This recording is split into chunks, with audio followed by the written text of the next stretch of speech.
And like I said, if family's bothering you, take that step back, do what you got to do for a little while. Don't let their hatred just keep flooding you. Yeah, that's abusive. It's abusive. And it comes in little stings too. Don't accept that. Don't accept those little stings all the time. Yes, it's going to take some getting used to. Right. Yes, you were this for so long, and now you're this. But now you planted that seed. That's right. So just water it. Let it grow. Don't just be forcing the other person to be their old self again. Yeah. Yeah, it's not going to happen. That's not possible. That's not possible. Especially when you see they're much more joyous. Yes, exactly. Wow, that's terrible. I'm so sorry that happened to you, because I know that can be much more profoundly hurtful than if it's some just random stranger saying that crap. Nothing has hurt me that bad, from transition so far. That really did it. Yeah. And I moved from my area to get away from it, right? Because I felt like, from my research, from talking to other trans people, one of the best things that they did in the work life as a trans person is to change the environment and start anew, because those people knew you before. Yeah. Now they're fighting it. They're like, this ain't, you're moving too fast. That is a good tactic. A lot of people do that, and I hate that. You would have to, though, right? I even did that too. You gotta do. But it's too bad that we have a society where so many trans people feel compelled to do that. Yeah. Just for safety, just for being who they are. And I fought it for a long time. Oh yeah, I could see that you did. I fought it, and it kept building on me. So I left, and the day I left, that person moved with me. And is now in a higher position. Oh, no. So that's why I said, if you don't say something... I was brought to the office twice. Okay? And I didn't say nothing. I don't want nobody to get in trouble. Sure. I'm tough-skinned, right? Yeah. I can't be like that no more. Why? Because if I don't say something, they'll continue to be their evil way. They will continue. That's too bad that they're above you in terms of the hierarchy at work. Yeah. And that's... Have you talked to your union representative about that? No, that's something that I have to deal with internally now, because I didn't speak up when I should have. And now I'm dealing with that. So that was a reassuring thing for me, to see the effect it can have by not saying something. Right. Yeah. I mean, it's hard, though, because it's your livelihood. And it's also somebody you considered a really good friend, a confidant. And then, it's just a lot to deal with. And it's zero tolerance there. So literally, like, she could have lost her job. Yeah. Like, they don't play around. It makes sense that you had kind of a delayed reaction, though. Because I don't want to hurt nobody. Yeah, even if they're hateful, So just leave me alone. Let me do what I do. Yeah. I'm not making you change your ways. Just accept me for me, and everything's fine. Well, I can tell you're a very forgiving person. But like you said, there comes a point where you have to put that boundary up. Yeah? Yes. Yeah. So I hope that you, if this continues, that your union will help you out, because obviously you work really hard. You've described how you are very interested in, producing quality products, which a company should want. Oh yeah, above all else. Yeah, above all else. No lazy bones in there, right? You're not lazy. So hopefully your union can step in and negotiate some of that. Yeah. Yeah. Yeah. There are a lot of them really good people. Yeah. So yeah. That's something that scares me if I ever leave that job, which I've thought of, just because if it wasn't for the diversity committee and being involved and being able to influence that direction, to be a trans person literally in the mix now. Right. If it wasn't for that, I think I would have dropped it, got a huge pay cut. Right. Biggest thing is health insurance. Right. I would have took that to be somewhere I'd be more happy. Maybe somewhere I would deal with people, and yeah. It would suck to lose my union, though. That's what scares me, because they're like your attorneys. They're fighting for you. Anytime. They can't just remove you. Yeah. There's things in place for that. Well, if it comes to that, I hope that it's not just you fighting it, that it's also your union that steps up to do that. But also, like, we've been saying, there's a time when you need to cut, and maybe move somewhere else. Where else, if it's detrimental to you. Maybe there is better opportunities up in Detroit, like we were talking about, or you seem to be very taken with, was it Ferndale? Yeah. Or maybe even back I just into. don't like the snow and ice, and I thought it was bad here. It's really bad up there. Oh yeah, well, it's a lot further north. Yeah. At least 10 degrees north, I would think. But or Louisville. There's probably something in Louisville waiting for you. But I know that's one of the hardest issues with trans people. We're often under and unemployed because of discrimination, right? Yeah. We want to work. We want to contribute just like anybody else, but then it's other people that don't give us a chance or hinder us. Yeah. Yeah. Yeah, and it's not right for anyone. It's not. To be judged on anything other than your skill for that job. Yeah, and who cares if you have long, you this could long be the hair. Greatest. You could be exceptional at it. Yeah. And they could possibly get a bonus for it, but if they're going to be that way, then they're losing it. Yeah. They're losing and who cares if you're wearing some makeup or whatever, at work or, At least you got probably a smile on your face. Yeah. And you're a happier person, so they should want that. Therefore, better quality, more production, etc. Everything's going up. Yeah. All right. So I also, besides identity and work and the place that you live, I also like to talk about politics. Yeah, I was wondering when that was going to come in. Larger issues like what's happening in the state or what's happening in the country, or your own political views, whether you're conservative or liberal or libertarian or whatever. And also religious beliefs, if you're a believer or if you're atheist or agnostic or anything like that. So, what do you think? I got to start by what should we talk about? Yeah. That I'm one of the most open-minded people, right? That's what led me to here, I believe, And I like various things in all qualities in life. Okay. Like the varieties in life. And that's what makes it more, all the abundance of that just makes it more exciting for me, right? Yeah. Getting into things. If you're open-minded, I'm telling you. Yeah. So I don't like to categorize myself. Like I said before, I'm more of an internalist on what I feel, but I still see what happens in the world, and with that open mind, I try to think of what they're saying, listen to them, and and hopefully I get my opinion voiced, which a lot of times it's suppressed, unfortunately, I gotta say. But I would say I would have libertarian aspects. I'm more. And when you say libertarian, what do you mean by that? Like, I'm more of a. Basically, the government's got way too much power. They really do. I agree. And they're not using that power for the right purpose and in the right ways. Okay. And they got too much of it. They're throwing our money out, right? Yeah. They're doing this and that. I feel like the way that the government uses money is really a justice issue. Like we can see that with the PPP. Well, it's not their money, it's ours. So why do they worry about it? We can see that with the PPP loans and the bailouts of big corporations and that sort of thing. Well, why did they get all that money?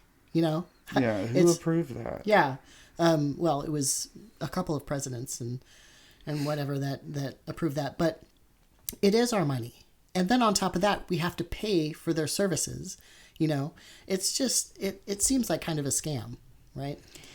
I mean, those trillions of dollars could have gone to programs that actually help people. Oh, yeah. Not the corporations. We need that here. There is a lot of work to do here at the home base of the U.S. Yeah, or anti-poverty, anti-hunger programs, educational programs, etc. We could have put all that money towards that rather than bailing out corporations, which they always get bailed out. So it really is a justice issue. And it's hard to see that stuff doesn't get any kind of light, I mean, a little bit here and there, but is that just to settle a little bit of demand and Yes. say, well, I did this while we're doing all this. Right, exactly. It's just a little It's a little carrot out there. Oh. No, it's a stick is what it is. Oh. It's just a stick. The carrot's going over carrot. here. Okay. The rabbit's up here jumping around. Okay, all right. I agree with you. The people get the stick. Yes, totally the people get the stick. How would you describe this area? Is it middle class? Is it more impoverished? What would you say? Where I'm at? Yeah. In all of Louisville? Sure. Okay, well, Louisville's pretty big. There's a huge diversity there in people and income and quality of life and what they got to deal with. Sure. Streets, work, whatever. Yeah. But how about Southern Indiana? It's a little different, especially because it feels different. I have to say, I said the United States, but every time I say that, it doesn't feel true to me. What feels true then?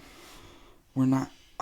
We're united federally. They have their own laws, and then you got states that decide the way you should live, right, based off their laws. Yeah. Abortion here, no here. What I know of Indiana, here, no here. I know of Indiana is it's very red. It seems like the most red state in the country, frankly. Oh, yeah. You deal with cops, and it's one of those things I'll let you know right now. Yeah. The law enforcement in Indiana versus a lot of places that I've been to. But Indiana, once you cross that border from Kentucky, it's way different. I got friends that won't even come over here. It's that bad. Yeah. Well, even they get profiled and things sometimes. Yeah, they don't come over here. I came over last night and I noticed that there was a sharp difference. Even in a few hours that I was here. Totally. Yeah. Yeah, it bleeds into Indiana. The city of Louisville does. It's to me, it's one huge city. Yeah. We're just separated by an invisible. Well, the Ohio River. Yeah. But, yeah. So, as far as the people, like everyday people I run into, I would say I definitely get more negative energy a little bit, not like a lot, but I could tell the difference of being in Louisville where there's like massive more population and stuff. And that's what got me thinking. I've never been really a city person technically, but I was like, should I move to New York and just like disappear? I know. Same here. I am more of a country person. I'm more of a rural person. But then for safety, I feel like I need to be in cities sometimes, which is terrible because I love being in the country. Why do we keep doing that to ourselves? Why do we keep pushing ourselves to go somewhere where we shouldn't have to go to? Yeah, but you know what I mean? But the reality is it's sometimes, a bit more dangerous to live in the country. And it's necessary sometimes, and it's not right. Yeah. Sometimes economic opportunities too are concentrated in urban areas. Whereas it's a little bit more difficult to get a decent job in a rural area. Oh, yeah. Yeah. Yeah. Some people travel hour and a half. Yeah. Yeah. Yeah, you were saying that Louisville is kind of a regional hub, so people come from great distances to come in. Definitely. Like how far do people come? Like I said, about an hour and a half is... I wouldn't say the average, but like for someone who's coming far away, that's probably about usually the limit. Yeah. I did hear of one person before, like their distance was unimaginable. How did they do this? I don't know. Okay. I would have slept out in my car in a parking lot. Sure. It was that far. Okay. I don't remember exactly, but yeah. People travel distances to go to our clubs and stuff. We have one called Club Play, which is awesome. Okay. They got drag shows throughout, early night. Sure. Dance floor. Yeah. Every time I've been there, it's been such a positive experience. Literally, the people that you run into. Yeah. They're so awesome. And is it an indoor-outdoor kind of place? This one was indoor. Indoors, okay. Yeah. In Texas, they have indoor-outdoor ones, sure and those are so fun. I love those. Yeah. So while I was there at Play, I talked to somebody who came from Cincinnati. Okay. That's not that far, That's but like a couple hours. You live there, and you're like, I want to go out tonight. Yeah. Let's go to Louisville. That's a big drive to go out. That is. You better not be driving home drunk either. That's right. Yeah. Unfortunately, on my road trip, I've seen a lot of drunk drivers. Yeah, I've reported some of them that I was able to, like if I was able to see their, or if I was able to at least see where they were going. Yeah, it's really rough. I'm not sure if this one guy was drunk, but I've been driving down the highway, been shot at before. Oh, what? Yeah. Shot at? Oh yeah. Why? It was a bad day. Okay. I went to one of my getaways, which is called Red River Gorge. Okay. It is a beautiful place. It's one of my getaways. It's less than 2-hour drive from here. Okay. Is that in Indiana? No, it's Kentucky. It's going towards Lexington and then south. So. Okay. And it's one of my escapes because number one, I don't feel like I'm oppressed, like I can't do this or that, you know. Right. It's more of like you pull up, you pay for your park, and you go out into the wilderness. And there's designated spots, and then there's, you know, use your mental. Don't be an idiot, okay? So I'm an off-trail camper type person. I don't like campgrounds. Okay, yeah. Yeah, I love the seclusion. Well, a lot of campgrounds these days have a lot of RVs in them and that sort of thing. They're loud, and people are loud. Yeah. I don't want that. I'm getting away from it all, you know? Right. So it's just me and sometimes another. Sure. But yeah, out there. Have you heard of the national groups that are like focused on LGBT outdoor activities? Mm-mm. Yeah, there are some. You know, if you're really interested, maybe you could get hooked up with one of those groups and go hiking with them, or, you know, maybe you could even have your own events, you know? Yeah. As long as they're cool with me carrying, because I carry everywhere. Yes. So speaking of that, you mentioned you were a libertarian, and that's a very libertarian aspects. Yes. Yeah. I'm not expecting you to be such an open book. It's like I like these things that they do, and I might like these things that they do. And well, unfortunately, right now the Libertarian Party, which is separate than being libertarian, by the way, is kind of going authoritarian. So being libertarian, how would you describe that in yourself? So you are, how would you describe libertarian to other people? Not visible enough, number one. I've talked to people recently. They're like, what is that? Yeah. You know, the media wants to portray two sides and two sides only, red versus blue. Right. You know, and that's another division. We need to quit creating divisions amongst our states, amongst our political system, and amongst social dealing with people every day. See, I'm of another mind, though. I think it's okay to distinguish. Because sometimes the center and people who like to pretend that they're working together or whatever they're doing are just for the status quo. I am not for the status quo. I'm for trying to change things for the better, whatever that means, right? Well, you got to be wholehearted no matter what. Yeah. And if you're corrupt in any way, shape, or form, that's going to be bad. Right. So working together sounds good, but if you're working together with people who want to harm other people, that's not good. Right? No. No, absolutely not. So libertarians, they take a different stance than some other people. What does libertarianism mean? What does that mean to you? It means more of building upon just yourself. And what am I trying to say? I'm trying to say that it's more about choices and less about enforcement. Okay. Less about somebody telling you what to do? Yeah. And it always comes down to over-governing. You know, adding all these laws. When I look at some of it, I think it's just a monetary thing. I think that's how they get their money. And I've seen that through my travels. Yeah. In places where cops are extremely just on it. Like, their laws in that state. Yeah. You were mentioning the drug trade around here a little bit when we were off camera. Can you go into detail about that? Yeah. So it's very different between Indiana and Kentucky. 10 minutes away is night and day difference in way law enforcement and drugs when they're involved or in traffic stops or anything. They're way more lenient over there. When you cross that bridge and you come over here, if you get if you get found with anything in, cannabis, they probably gonna take you to jail. Wow. And that's gonna upend your life, Yeah. for a little while until you gotta deal with that, and then you got fines and things. And that's how they get their money, right? Right. It's just ridiculous. But over there, there's chances, more of a chance. Some of it, like if it's low enough, they're just like, go, we can't even do nothing about this, Right. And it could be something like an ounce or less. Like there's no specific, I don't think, but but they're very lenient, and you hear that from everyone. And the friends that I know won't even come over here because of that. So they just kind of stay over there. It's like, oh, if you ever want to meet, then you got to come over here. Okay. So it's hard.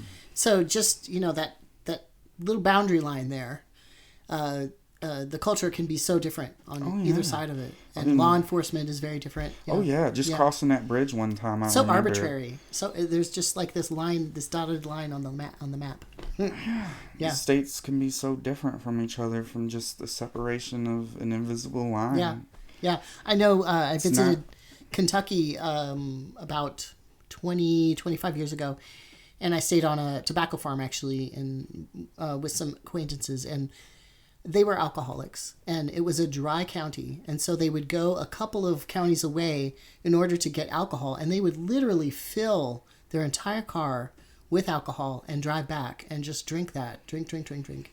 I think it seemed to me like it really fed into their alcoholism that they did this. Because it was like a binging kind of drinking, Yeah, that makes sense. 'Cause it almost turns it into that mode to where it's almost an outlaw thing, and now it's exciting. Sure. Oh, you're the one with the booze over here. We got to go over here and party. Yeah, you know what I mean? Yeah. Is it separation in church and state that does that? Because I feel like it's very tied into it when it's in those dry areas that, like in Indiana where I'm from over here, it's no Sundays at first. They changed this within the past 4 or 5 years or so, but no alcohol on Sundays sales at all. Wow. And then after a certain time, 8, 9 o'clock or whatever it was, no alcohol sales then. Yeah. And it was ridiculous. It's like, wow, everybody crosses that bridge and then instantly you can get whatever you want at any time. Yeah, people did that in Minnesota too, because they have what they call blue laws. So it's restricted about alcohol and various things. And the joke was that people from like Minneapolis or whatever would go over to Wisconsin, for cheese, of course, but cheeseheads, whatever. But also for alcohol and pornography magazines. What? Yeah. That was kind of the joke. Yeah. Anyway, so it's interesting how there's like the state oppression in various ways that's going on. And you were mentioning that you carry a lot, which means that you're armed. Why do you feel the need to carry, by the way? Honestly, like through my life, I've dealt with things that I could have used that weapon for. Being shot at on the highway, having my house broken into. Okay. And with those instances, if I feel like I'm in control, I don't need to use it. Okay. When they broke in my house, pistol whip, all was fine. Yeah. On the road, I just called the police, made sure I kept vision, was out of shooting range, that kind of thing, got them locked up. Yeah. Now they're felons and they can't legally own them again. Hopefully save some lives in the future because that was insane, right? Yeah. When I was living in Fairbanks, I was doing some gig work during COVID because there was a lot of hiring freezes and, there just wasn't a lot of work to do. And so I was doing some gig work and a lady, as she was making a turn, actually brandished a pistol in the window at me. Yeah, it happens a lot apparently. Never been shot at like that, but I've definitely had people brandish, and those are the kind of people that don't need it. Yeah, exactly. They should be instantly like. I mean, you can't say that you have the power to just like take it away from them, but you should have the power to be able to speak up and be like, hey, you need to. Watch out for this one. It's illegal to brandish like that. Yeah. I mean, but there might be technical state things because personal space in your home is just like it is in your car. So it's like, maybe if they don't point at, you know what I mean? Laws can be so specific sometimes. Sure. I have no idea why she even was doing that. Just an idiot. Somebody doesn't need it in the first place, even if the law says that it was okay because she didn't point it. I don't care. Yeah. Somebody that's throwing it around like this, I don't care what you're doing. You don't need to have that gun. No. Usually, I mean, I've known a lot of gun owners. Certainly, I grew up with people who were part of a heavy, reliance on hunting and that sort of thing, but also self-defense. I know lots of people who unapologetically, of course, use weapons for self-defense, and they go out to shooting practice with other queer and trans people, by the way. You should always feel protected. Yeah. No matter where you are, you're in the U.S., you should be protected. And firearms are the equalizer, right? Yeah. For instance, I'm a very small man, and I happen to be a transsexual. So I'm very much into my self-defense. I've certainly been attacked in my life pretty severely. So if I feel like I need to carry, well, I'm going to carry. I'm going to do it legally. Yeah. I'm going to know how to use the weapon, how to do it safely. That's my biggest tip right there. For any reason. Not just hunting. Self-defense, make sure you use that weapon. That's right. And you get proficient in that weapon. Learn the laws. Join a club that'll help in your proficiency and to know about the laws. Because they're different in different places. Yeah. Oh, yeah. Yeah. That's great. Are you connected with any LGBT-oriented shooting club? Or No. Okay. Because there's the Pink Pistols. There's... I've heard of them, Yeah. Armed Equality... Also, what's the other one? Blazing Swords. That's kind of... I might have to check them out. Yeah. You could even be one of the people who puts together a local chapter or something. Maybe.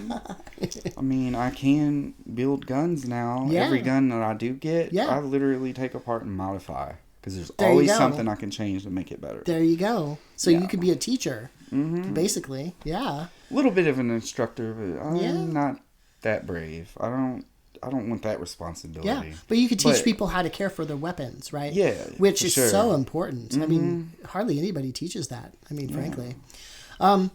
So what else could we talk about in terms of libertarianism? How about issues of bodily autonomy as it relates to, like trans people and stuff? I mean, that's kind of a big issue. Yeah, I'm not sure exactly where the majority would stand, but I would assume that it would be the same choice. It's your body, your choice kind of thing, right? Right. Anything that would not affect somebody else negatively, this is deeply within me. Anything that wouldn't affect somebody else negatively, whether it be harm or any type of, seen as discrimination or anything, that's your choice. Yeah. So you should be able to do what you want with your life and your body. It's interesting how some people are like, your body, your choice, but not on this issue, or, whether it's drugs or trans-related health care. But then they'll get upset about having a mask mandate and, which was a very short period of time and was a, public health issue having to do with people who are immune system compromised. That's a whole other that's episode a whole other right thing, there. or elderly people and stuff. I mean, I don't necessarily believe in mask mandates, but I believe in taking responsibility for yourself and protecting other people. I could see, and it would show a sense of care for somebody else, because honestly, like, I was in that position at first. It mostly hit elderly people who are compromised. So, and I was there in a situation with my mother who was severely compromised with her issues and cancer and this and that. Right. I know I'm bad, right? Right, because cancer treatment usually suppresses the immune system, so it can work. And I thought I was on that spectrum too because of my biologics I take for my issue. But I was helping out an elderly person, so I began to take extra steps to protect myself. Right. Other people don't, I feel like they don't think about that at first. Right. And it's like, well, you just wear a mask then. I'll do what I want. I get it, okay? But yeah, I get it too, that you don't want to mandate, but it shows care for other people. Yeah, that's what it comes down to is respecting someone else. Yeah, to make your own choice to care for other people. But you got to say something too. You got to be like, hey, because they just won't get it at first. Yeah. I feel like the majority don't even think that far along in the context of why you're doing what you're doing and in what you're doing to prevent it in the future. So that's what I think is so essential in anarchist thought or libertarian thought, which is kind of along the same kind of spectrum. I guess that's a debatable point, but that's how I think of it, is that maybe the government isn't going to tell you something, but you as a person need to make good decisions that help and protect other people. Yeah. Right? You don't want the government having to come in and to say, oh, we need to shut this down. Just take the steps that ensure that you're helping other people. You know, make that decision yourself, you know? Yeah. So for those people, you know, taking those extra steps to make sure that they're safe for that person, whatever it may be, you know, if you can voice that, that might help you. You know, they might, now I see. Yeah. You know, and then help out from there. Yeah. But you got to stay on top. It also, I mean, the whole bodily autonomy thing, also, it's about abortion and then also trans health care. That one scares me. Oh, it scares me too. God. I was crying talking about that because I'm like, I felt pressure to do something right now because honestly, I don't know what tomorrow's going to bring. Right, because they could change the law. Right, right. So you feel pressure to do something right now. Yeah. Oh, yeah. Yeah. Not that I would rush into something that I wouldn't want to do. Right. I just feel like I can't take my time now, you know, and just... And it's good to take your time if that's what you feel like. Yeah, of course. And also, it often takes a lot of money, and recovery can be a thing. Yeah. Surgeries and things. Yeah. So, there's all kinds of issues there. So I'm glad to talk to a libertarian. Are you connected up with any of the Libertarian Party, or are you just a lone libertarian out I'm here? just alone. Okay, good. Out here. Good, because I actually don't like the Libertarian Party, especially recently. They've turned somewhat authoritarian and certainly very racist and anti-queer, anti-trans. I mean, just the worst of it. Yeah, I'm not. In fact, I intensely dislike them. It ain't everyone though, but you're saying the majority, and that's what they're pushing. Yeah, so you're a small L libertarian, not the big L libertarian. But like I said, I'm aspects of this, aspects of that. Right. It's what I feel is right, and what I see works for other people, and what should, in my opinion. That's what it comes down to. Yeah. And you also brought up religion and the separation of that from the state. Yes. Are you a religious person yourself? No. Okay. I've been forced into religion as a child, and I feel like that pushed me away more than anything. Okay, yeah. But spiritually, I work on energies in a way. Okay. Nothing super intense. I don't practice anything. Sure. You know, I feel a certain way, and I want to express goodness. You know, I want to emanate that, and I want that to affect more people. Yeah. And I want to try to get it back too, you know. Sometimes it doesn't. Sometimes you plant a seed though, you know. Yeah, it's hard when you have an expectation of it coming back because expectations are often dashed, right? Yeah. Or it takes a really long time. Like you're saying, plant a seed. Yes. Yeah. Right. Yes. And that's hope. Yeah, I agree. So is that spiritual? It might be. Yeah. Just a little bit. Yeah. Well, it's a good practice if nothing else. Yeah. Yeah. I would think so. Yeah. Just unbiased, just, you know, down to the core of social system. Just enjoy each other. Yeah. Be nice. Yeah. Respect. I agree. And I think that's a pretty good note to end on. Is there anything you'd is there anything else you'd like to say possibly to other trans people or? Yeah. I know I'm new, but I've dealt with my own experience through life, and I know if you're trans or not, you know, NB, non-binary, going through what you're going through, you got your own experiences. Just know that you should be yourself above all. That even though you will see and feel more negative energy coming at you, that they're still positive, and to me it just shows when somebody random is being mean or whatever it is, that they're judging you based off an appearance in their mind. They become ignorant. So if you look at them, those negative people, as ignorant in a way, you can kind of brush them off, and you'll start to find good people that will actually be in your core group, that will support you and help you with your transition. Yeah. Like, so don't give up. Just find your joy and live life and see what happens, you know? Yeah. Stay out of the unknown. Don't focus on the fear of the unknown. That's very big with me. I conquer my fears, and that's what takes me up levels and levels. But also, it seems like you prepare. You're preparing as well. Yeah, always in my mind, I think of how to prepare in certain ways. Yeah, for sure. Yeah. I agree. Yeah, so it's not just up to fate. It's not up to just feeling good. You're also preparing, you know? Yeah. Yeah. That fits very well with you. Because earlier we were talking about your developing skills and that sort of thing. Yeah, totally. Yeah, thank you so much for talking with me. This was kind of at the last minute. Thank you. It fits very well in with my schedule here of my travel itinerary. And you offered to take me out to dinner, which is great. Let's go eat. Yeah, my stomach has been rumbling. I don't know if you guys could hear it. But literally at one point I was like, oh, should we cut? Sorry, I had a little cough. And you mentioned something about this particular restaurant. Can you talk about it a little bit? Oh, the Hammerheads. Yeah.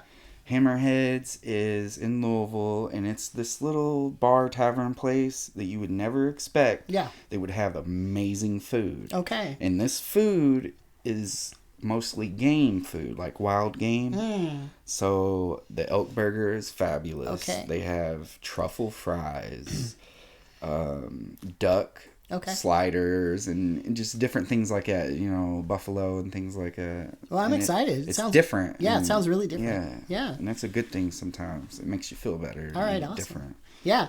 I actually grew up on salmon and caribou. Love salmon. Caribou, yeah. The salmon was in full fillets, and it was dried and smoked on wooden racks by the ocean. Oh, yes. So you got the salt and everything? Does that help it? Does that get in there and the smoke, do its work too? And people would smoke it too, and we would eat salmon roe, which is, you know, the eggs. And I made salmon jerky before, and it was amazing. Oh yeah, I bet this was. Just gotta cut it real thin. This is somewhat like jerky, so it was really, you really had to chew on it. So I would just walk around with a full fillet all day, you know, and just chew on it. And yeah, we would eat caribou at lunchtime at school because there was no beef up there. They might have that. I remember seeing that somewhere. I don't know if it was there, but there's a couple of places around here that do game food. So, or reindeer or something. Yeah, something like that. Yeah. Anyway, thank you so much. I love it. I love it that you've been dancing too. Oh, I'm just bopping. Yeah. Doing my thing. Yeah. If we had music, I'd be dancing. Yeah. I can't help it sometimes. I'll be in a mall. Sure. I remember dancing in Chicago to Michael Jackson came on one time. Okay. And I was just feeling myself. Okay. So I just started doing moves. You know, anywhere I am. Dua Lipa came on in Myers when I went grocery shopping a couple weeks ago. And I started dancing and singing in Myers. I don't care. Yeah. Well, I'm sure that other people enjoyed that as well, you know? Oh, yeah. Yeah. They get some laughs. Yeah, you know? sure. It's probably a good thing. Yeah. You know? It shows them that you can be yourself and be happy and, you know, not care what other people think. Right. Why suppress it? Right. Don't suppress it. Why suppress it? Don't. All right. Thank you so much. Thank you. I appreciate it. Thank you. Bye, guys. All right. Bye, y'all.